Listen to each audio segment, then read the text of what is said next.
యావత్ భారతదేశంలో ఈ హైందవ అప్పటి సనాతన ధర్మ ప్రచారం మీరన్నమాట సనాతన ధర్మ యావత్ భారతాన్ని అమృతం చేశారు. ఆ ఉత్తరోత్తర వివేకానందుడు అంత ప్రతిభావంతంగా ఇవాళ 150వ సంవత్సరం ఇవాళ అంత ప్రతిభావంతంగా ఇవాళ మన పీఠాధిపతులు కానీ సర్వతంగా పరిచయాలు కానీ ఎందుకు చేయలేకపోతున్నారు? వాళ్ళ పరిధులకు తగినట్టుగా వాళ్ళ యోగ్యతకు శక్తికి తగినట్టుగా వాళ్ళ పనులు చేస్తూనే ఉన్నారు.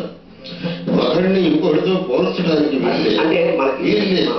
ఇప్పుడు శంకరులతో వివేకానందుని పోల్చడానికి అదే శంకరుల వ్యక్తిత్వం శంకరులది, వివేకానందుని వ్యక్తిత్వం వివేకానంది. అలాగే మరొకళ్ళది కూడా ఎవరితో పోల్చడానికి వీల్లేదు. కానీ ప్రతి వాళ్ళు తమ యొక్క పరిధుల్ని తమ యొక్క శక్తి సామర్థ్యాన్ని అనుసరించి తమ యొక్క ధర్మ ప్రచార కార్యాన్ని చేస్తూ వస్తే మన యొక్క ధర్మానికి ఏ విధమైన చ్యుతి ఉండదు అని మనం చక్కగా తెలుసుకోవచ్చు. ఆరంభం తెల్లారుజామున టీవీయో పేపర్ పెట్టడం దగ్గర నుంచి విచారం, దుర్మార్గం, రక్తపాతం, ద్రోహం ఇవి తప్ప ఒక పాజిటివ్ ఎనర్జీ ఎక్కడా కనపట్లేదు సార్. తెల్లారి గట్టడంతో ఒక నెగిటివ్ ఎనర్జీతో నెగటివ్ ఎనర్జీతో ఎండ్ అయిపోతుంది. దీనికి ముక్తి అర్థమే మీకే తెలుసు కదా, టీవీ వల్లనే కదా ఈ స్థితి వచ్చింది.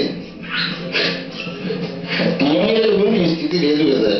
టీవీలు ధర్మానికి అనుగుణంగా ప్రతి ఒక్కడికి అత్యంత ఆవశ్యకమైనటువంటివి ఏవైతే ఉన్నాయో అటువంటి విషయాలనే జనానికి తెలియజెప్పాలి.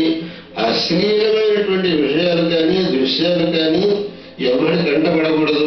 అటు ఆ విషయంలో టీవీలు చాలా జాగ్రత్త వహించాలి అనేది నా అభిప్రాయం. ఇక్కడ మనిషి ఇలా నాగరిక కల్చరు తెలివితేటలు అలా ప్రవహిస్తూ చాలా ఉన్నతికి చేరుతున్నప్పుడు వీటిని మన మానస తత్వానికి సంస్కృతిని వీటి ద్వారా ఎలా మెరుగుపరచుకోవచ్చు?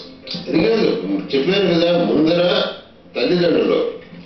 ఇంకో విషయం ఏమిటంటే మన యువతకు వాళ్ళ యొక్క పాఠ్యాంశాల్లో మన సంస్కృతిని మన ధర్మాన్ని ప్రతిబింబించేటటువంటి రీతిలో వాళ్ళ యొక్క పాఠ్యాంశాలు ఉండాలి. అది ఇప్పుడు అంతరించిపోతున్నాయి.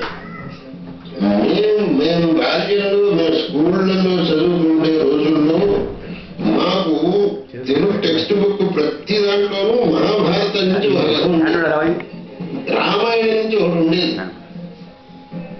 కాళిదాసు కావ్యాల నుంచి ఒకటి ఉండేది, విక్రమార్క కథ నుంచి ఒకటి ఉండేది. ఇప్పుడు అవి ఏమీ లేవే. ఎట్లా మన యువతకు మన ధర్మాన్ని గురించి తెలుస్తుంది?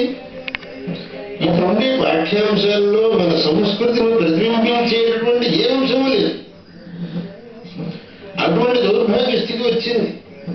అంటే వాళ్ళు అంటారు ఏదైతే చదువుకుంటామో వాటిని విజువల్ గా దృశ్య రూపంగా మేము మహాభారత ప్రామాణ్యం మరొకటి దృశ్యమానం చేస్తున్నాం కదా. దృశ్యమానం కాదు, వాడి స్కూల్లో వాడి పాఠ్యాంశంలో ఏది మూలంలో లేదు. నా జ్ఞాపకం ఉంది, నేను పూర్వస్థానం చదువుకున్నప్పుడు మహాభారతంలో అర్జునుడి యొక్క అస్త్ర విద్యా కౌశల్యంలో ఒక భాగం ఉన్నది. 5th ఫారంలో కచదేవుని అనే ఉపాఖ్యానం ఒక భాగం పెట్టారు. 6th ఫారం చదువుకున్నప్పుడు ఉదంగ ఉపాఖ్యానం నుంచి పెట్టారు. ప్రతి ఒక్క తరగతిలోనూ మహాభారత భాగం తప్పకుండా పెట్టేవాడు. కాళిదాసు కుమార సంభవాన్ని నందచూడు అనే మహాకవి తెలుగు అనువదించాడు, దాన్ని పెట్టారు టెక్స్ట్ బుక్ లో. నందచూడుని కుమార సంభవం మేఘసందేశాన్ని ఒక ఆయన అనువదించాడు, దాన్ని పెట్టారు. మనసక్కి జగధూమయమైన మయేడ అని చెప్పేసి కుమార మేఘ సందేశాన్ని అనువదించిన దాన్ని పెట్టారు. ఇప్పుడు అవి ఏమీ కారణమే.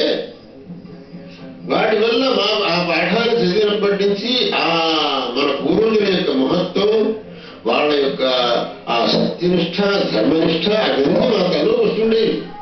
ఎట్లా వస్తాయి? ఏమి ఆ ఒక్క పాఠ్యాంశంలో లేకపోతే మీరు ఆ పాఠ్యాంశాలు మాకు పాఠాలు చెప్పే మాస్టర్లు ఎంత తాత్పర్యంతో చెప్పేవాడు వాడిని చెప్పేవాడు. దౌర్భాగ్యం ఏంటంటే సందేశం కానీ ఉమాసంభవం కానీ ఈ భారతం గారు కిరాతార్జున కానీ చిన్నప్పుడు ఏమో చదువుకున్నాను గతుత్తరస్కాంది శ్రీదేవతాత్మం హిమాలయ. కాకపోతే ఎప్పుడైతే ఇప్పుడు సంస్కృతం మృత భాష కాబట్టి దాన్ని సంస్కృతం కాదు, దాన్ని తెలుగు కావ్యాల్లో భాగాలు మాకు పెట్టింది, సంస్కృతం కావ్యాలు కాదు. అదే మేఘ సందేశాన్ని తెలుగు నన్నెచూడుడనే మహాకవి తెలుగు అనువదించాడు, ఆ భాగం మాకు పెట్టారు. దాంట్లో ఎంత మాకు మా పాఠం చెప్పేవాళ్ళు విమర్శగా చెప్పేవాళ్ళు అంటే ఆదికవి నన్నయ్య భట్టు గారు వాడిమయూఖములు కలుగువాడపరాంబుధిగురుంకే ధీనువులు నేడిట వచ్చే నేకతమ అన్నాడు. వాడిమయూఖములు అబ్బాయి సామాన్యంగా తెలుగు పదానికి సంస్కృత పదానికి సమాసం చేయకూడదు. ఆయన మహానుభావుడు, ఆయన చేశాడు కాబట్టి దాన్ని స్వీకరించారు. వాడి అనేది వచ్చ తెలుగు పదము, మనోహరమైన సంస్కృత పదము, ఆ రెండింటికి సమాసం చేశాడని సామాన్యంగా చేయకూడదు. ఇటువంటి లోతుపాదులు చెప్పేవాడు మాకు పాఠాలు చెప్పేటప్పుడు.